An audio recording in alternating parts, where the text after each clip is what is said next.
Hello, everyone. This is Dr. Kibet, and I want to welcome you to my class. The topic of my class today is the skills, qualities, and characteristics of an effective counselor. A good counselor is the one who brings his or her human qualities and experiences that have influenced him or her to help the counselee. The human dimension is one of the most powerful determinants of the therapeutic relationship between the counselor and the client. Now, let's now look at the skills, the qualities, and the characteristics of an effective counselor. 1. Wise and warm. A counselor should create a warm and a caring environment and never disapprove of his client. Number 2. Competence. A counselor must know his or her strengths and weaknesses. Lack of self-knowledge can hinder the counselor's perception of the client to be effective and efficient. A counselor must continually increase his or her knowledge, seek new life experiences, develop new skills, try new ideas and approaches, and be able to evaluate his or her own effectiveness. Understanding. Counseling is a process where the counselor invites the client to share their thoughts, feelings, experiences, and problems. Counselors should understand the counselee and his or her problems. Listening. A counselor must put his or her own needs aside and focus on the needs of the counselee for the duration of the counseling session. He or she must listen and focus exclusively on the client and his problems. Unconditional acceptance. A counselor accepts the counselee or counselees as they are. This means accepting them unconditionally and seeing them as a human being who can make his or her own decisions. Observant. The counselor should observe keenly the visual expressions, use of gestures, fidgeting, raising and lowering of tone, tears, or crying.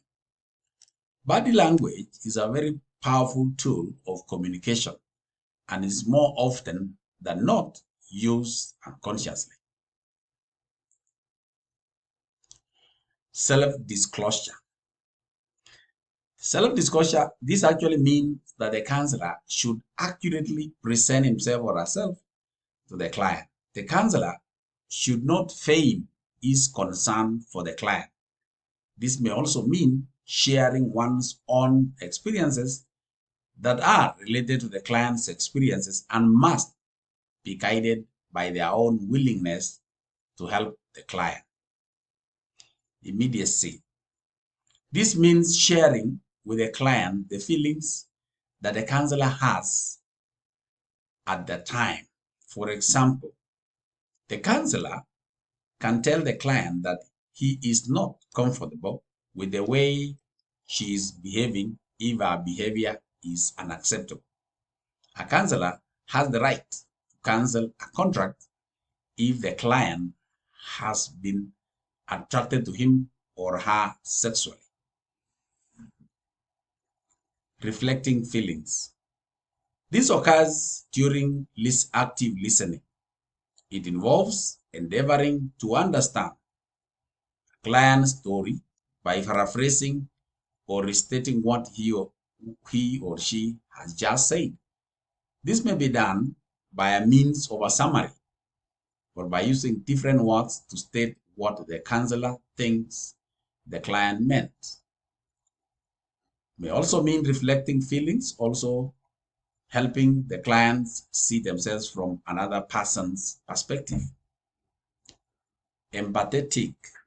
Empathy is the capacity to share and understand another's state of mind or emotions. It is the ability to feel with a client. However, one should not feel so feel sorry for the client. A counselor should not over-identify with the client. Genuineness.